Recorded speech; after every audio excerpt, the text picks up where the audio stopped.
from Tajmotormedics. I've got an Audi Q3 here on a 2013 plate. I've had there's a warning light on the dashboard,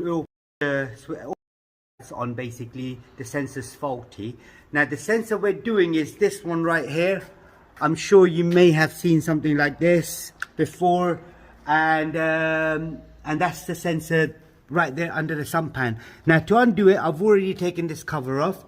Now as you can see, this cover's pushed back. Now there is a clip on the top there, but where it's been glued, I didn't force it, so what I did was push this back so it's easier. And these are the other two clips right here, so 1 and 2. So those are the two clips, and they go right in there. So if you just come in, I'll just show you. So they just go right in there. So what we're going to do, we're going to replace the sensor, the tools that you need, and the sensor part number as well if you needed it. So basically just right there, 04L907660C for Charlie. The tool you need is a multi-spline socket. So as you can see right there, and it's size 8. So that's what you need, and a ratchet. Just remember when you take the old one off as well, so you got something just underneath it like a bucket or something. So what I'm going to do, I'm going to undo it. So I'll take this one off first. That's another one. That's had a lot of pressure in there. So take this screw out first.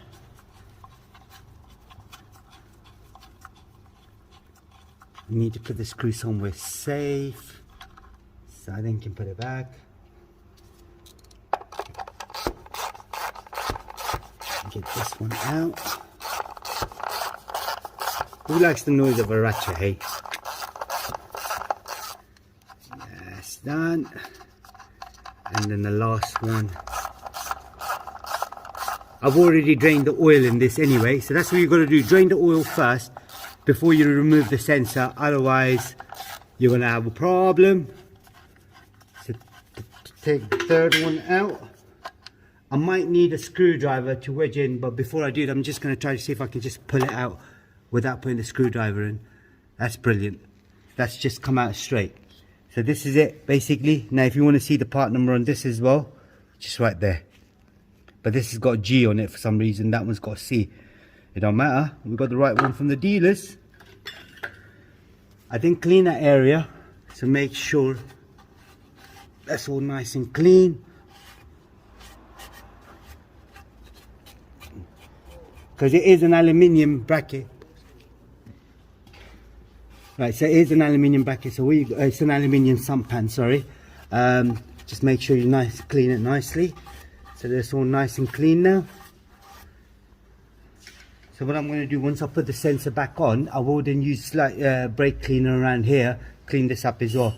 So just remember how you took it off. Remember the seal as well, so that she's there. You slot it in. And get the screws, you line it up. That's one.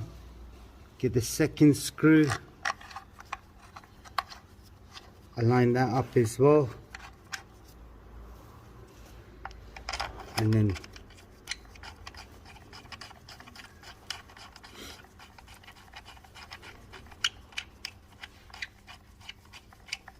right, nice.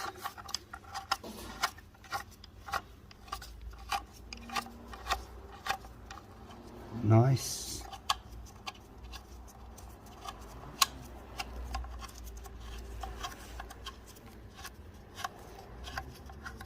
Good. What I'm going to do with this one, I'm going to have to check the torque settings on this anyway, but for now what I'm going to do, just to show you that it worked,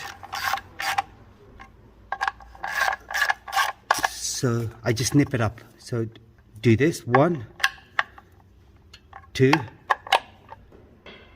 3.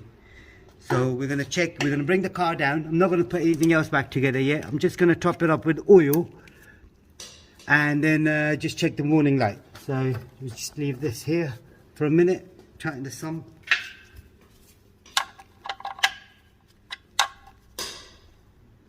That's good. So, right, now that I'm in the car, just gonna switch it on, done the oil and everything. Now you can see the oil level sensor is still faulty, So we replaced the sensor. It could be a wiring loom or something. So what I'm going to do further diagnostics on this. But this is what it was. You know, so we've replaced the oil pressure sensor. So that's what we've done. But the warning light is still on. So we just need further diagnostics. There we go. Right, sorry, I couldn't get rid of the light. I was hoping it would, but it didn't. So I'm just going to do further checks on it, and then see how we get on and everything as well. I'll leave a comment if I do find anything. If it's an electrical fault, I might have to send it to an electrician, because I don't know electrics here. But if there is anything you need to know, comment us below. We'll try helping you as much as we can. And there is a playlist for Audis as well. Do check that out, like tire pressure reset, oil reset, and bulbs and etc. So yeah, don't forget to subscribe. Thank you very much, and goodbye.